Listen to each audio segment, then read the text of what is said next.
Hello students.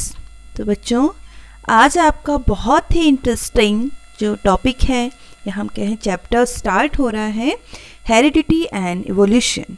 Heredity क्या है और किस तरह से जो ह्यूमन बीइंग है वो इवॉल्व हुए हैं, उनका डेवलपमेंट हुआ है, इस सब के बारे में हम इस चैप्टर में समझेंगे बहुत ही अच्छे से। तो चलिए स्टार्ट करते हैं। आपका जो टॉपिक है हेरिडिटी एंड इवोल्यूशन। सबसे पहले तो जान लेते हैं बच्चों हेरिडिटी क्या है। हेरिडिटी का मीनिंग होता है the passing of genetic traits और characteristics from parent to offspring.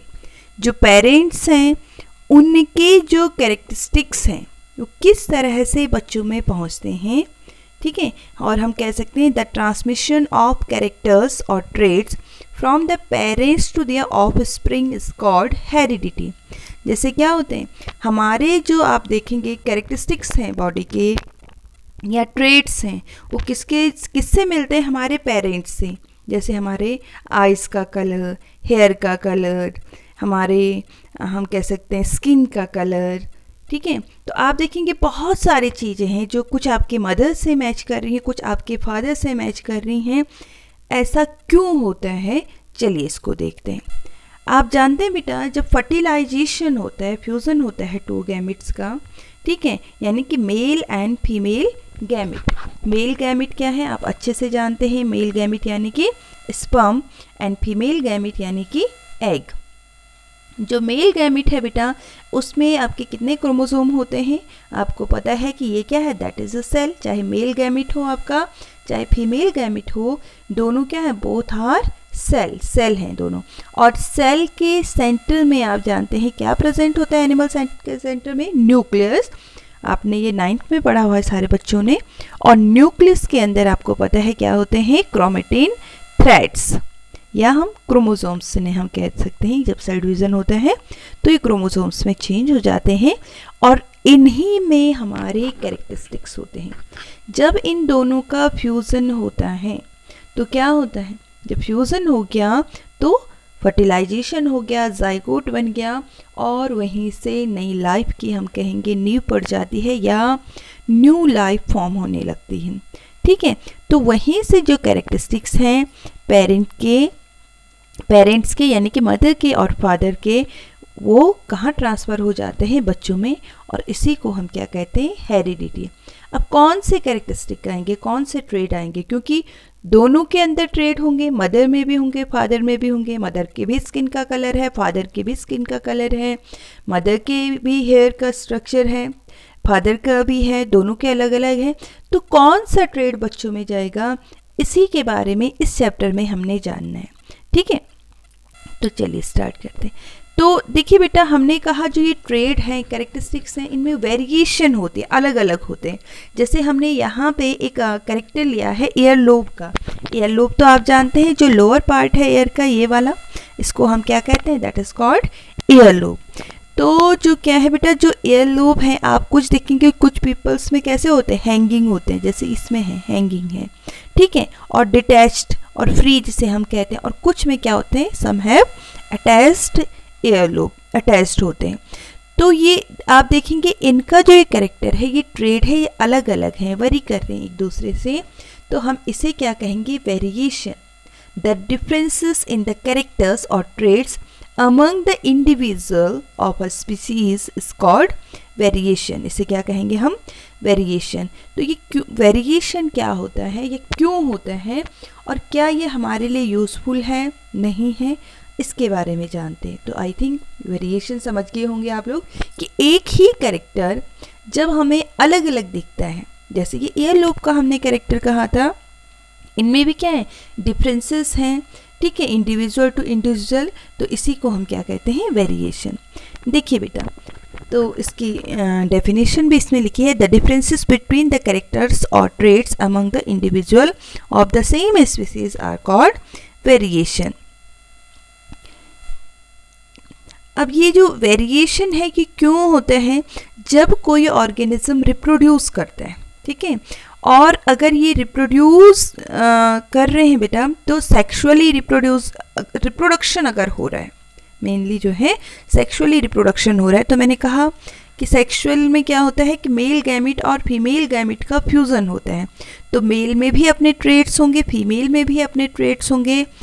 अब जब ये दोनों एक साथ रहेंगे तो कौन सा ट्रेट दिखेगा? मोस्टली दिखता है डोमिनेंट ट्रेट, जो डोमिनेंट कैरेक्टर होता है, प्रभावी जिसे हम कहते हैं, वो हमें देखने को मिलता है, ठीक है।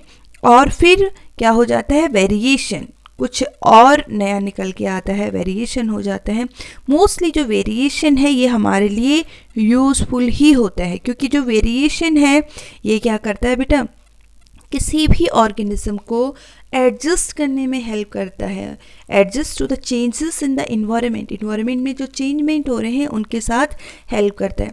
कुछ जो वेरिएशन है ये हेल्प नहीं करते हैं, ठीक है। और ऐसे ऑर्गेनिज्म जिनमें ऐसा वेरिएशन हो गया, यानी कुछ ऐसा चेंजमेंट आ गया जिसकी वजह से वो इन्वायरमेंट में एडेप्ट नहीं हो पा रहे हैं, तो वो क्या हो जाते हैं? फिर ख़त्म हो जाते हैं इस अर्थ से, ठीक है। लेकिन कुछ ऐसे केसेस हैं कि जब मोस्टली हम कहेंगे जो वेरिएशन है वो क्या करता है? किसी भी ऑर्गेनिज्म को इस अर्थ में सर्वाइव करने में हेल्प करता है। देखिए बेटा, ये जो वेरिएशन है, जो ये ट्रेट्स हैं, मैंने आपसे पहले ही कहा सेक्सुअल जो रिप्रोडक्शन होता है उसमें ज़्यादा होता है, क्योंकि यहाँ पे दोनों के कैरेक्टरिस्टिक्स आते हैं, मदर के भी और फादर के भी आते हैं। और जो है डोमिनेंट कैरेक्टर ये हमें शो करता है अगली जनरेशन में मोस्टली, ठीक है। अब ये कैरेक्टर्स कहाँ होते हैं? ये जो कैरेक्टर्स हैं हमने पहले भी कहा, ये होते हैं बेटा आपके क्रोमोज़ोम में जो जीन होते हैं, ठीक है। अगर हम क्रोमोज़ोम देखते हैं तो चलिए अगली स्लाइड में दिखाती हूँ आपको। ये आप देखेंगे ये क्या है? That is chromosome. ये आपका ये जो है, ये वाला जो स्ट्रक्चर है, सॉरी, ये वाला जो स्ट्रक्चर है आपका, ये वाला, ये क्या है? क्रोमोज़ोम है आपके, ठीक है, क्रोमोज़ोम है।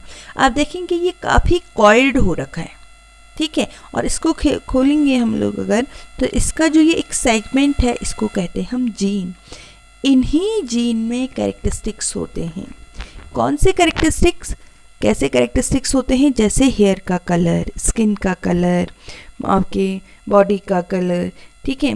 हेयर का स्ट्रक्चर, कर्ली हेयर होंगे या आपके फ्लैट हेयर होंगे, या क्या होंगे, बॉडी का कलर कैसा होगा, हाइट कैसे होगी ऑर्गेनिज्म की, या फिर क्या जो है नोज का स्ट्रक्चर क्या होगा, लिप्स कैसे होंगे, ये सारे जो ट्रेट्स हैं और कैरेक्टरिस्टिक्स हैं ये सब कोडेड होते हैं जीन में, ठीक है। और जीन किसका पार्ट है बेटा? आपका क्रोमोज़ोम का। और आप जानते हैं क्रोमोज़ोम किसके अंदर होता है? न्यूक्लियस में, ठीक है। और हर एक न्यूक्लियस में अगर हम देखें, या हमारे जो क्रोमोसोम्स हैं, अगर हम बॉडी सेल की बात करते हैं तो हमारे बॉडी सेल में कितने क्रोमोसोम्स होते हैं? 46 या 23 पेयर्स। लेकिन जो हमारी सेक्स सेल्स होती हैं या एग एंड स्पर्म जिन्हें हम कहते हैं बेटा, वहाँ पे सिर्फ 23 क्रोमोसोम ही होते हैं। फिर 23 मदर से आते हैं और 23 फादर से आते हैं, फिर जाके वो हो जाते हैं 46, यानी कि फिर से वो 23 पेयर्स अब बन जाते हैं, ठीक है। और जो ये 23 पेयर्स हैं, हर एक सेल ऐसे ही डिवाइड होती रहेगी, तो उनमें हर एक सेल में हमारे जो बॉडी सेल्स हैं उनमें कितने क्रोमोसोम होंगे? 23 पेयर्स क्रोमोसोम होंगे। और जो फिर वो जो उनकी भी जो सेक्स सेल्स हैं यानी गैमेट्स हैं, वहाँ पे जो क्रोमोसोम होंगे वो सिर्फ 23 होते हैं, ठीक है। तो ऐसा क्यों होता है? ये इसलिए होता है कि जिससे क्रोमोसोम का जो नंबर है वो फिक्स रहे हर एक ऑर्गेनिज्म में। आप देखेंगे जो ह्यूमन बीइंग है उनमें हमेशा हम कहते हैं कि जो बॉडी सेल्स हैं उनमें हमेशा जो क्रोमोसोम्स के नंबर हैं वो कैसे होते हैं बेटा? 46 ही होते हैं या 23 पेयर्स होते हैं, ठीक है। तो इस टॉपिक में आपने जाना कि हेरिडिटी क्या है और वेरिएशन क्या है। वेरिएशन यानी कि क्या डिफरेंसेस हैं अलग अलग कैरेक्टर्स में। हमने कहा कि वेरिएशन होता है यानी कि एक ही स्पीसीज़ की एक ही ट्रेड में भी हमें कई तरह के कैरेक्टर्स, कई तरह के ट्रेड्स हमें देखने को मिलते हैं। एक ही कैरेक्टर में भी कई ट्रेड्स हमें देखने को मिलते हैं, ठीक है। तो उसे हम क्या कहते हैं? वेरिएशन उसे हम कहते हैं। ये हेल्प करता है सरवाइव करने में इंसान को, और कभी कभी ये हार्मफुल भी हो जाता है। अब ये कौन से कैरेक्टरिस्टिक्स दिखेंगे आगे की जो जनरेशन है उसमें, कौन से कैरेक्टरिस्टिक जाएंगे, किस तरह से जाएंगे, इस सब के बारे में हम आगे जो हमारे नेक्स्ट जो वीडियोस बनेंगी उसमें बहुत अच्छे से समझेंगे कि कैरेक्टरिस्टिक्स किस तरह से इनहेरिटेड होते हैं, नेक्स्ट जनरेशन में पहुंचते हैं। और इसके ऊपर जो हमारे साइंटिस्ट हुए ग्रेगर जॉन मेंडल, इन्होंने बहुत, हम कहेंगे बहुत अपना योगदान इन्होंने दिया है। उनका बहुत बड़ा कंट्रीब्यूशन इसमें रहा है कि इन्होंने स्टडी की किसके ऊपर, गार्डन पी प्लांट के ऊपर। इसमें इन्होंने अलग अलग ट्रेट्स लिए और फिर इसके लिए उन्होंने अलग अलग रूल्स भी दिए कि किस तरह से कैरेक्टर्स जो हैं आगे नेक्स्ट जनरेशन में पहुंचते हैं। और F1 जनरेशन में कौन सा कैरेक्टरिस्टिक दिखेगा, कौन से कैरेक्टर्स दिखेंगे, F2 में कौन से दिखेंगे, F3 में क्या होगा, ये सारा जो है बेटा हम आगे आने वाली जो वीडियोस हैं उनमें बहुत अच्छे से समझेंगे। तब तक के लिए इतना ही। वीडियो अच्छी लगे तो लाइक ज़रूर करिए और चैनल को सब्सक्राइब करना मत भूलिए। थैंक यू बच्चों।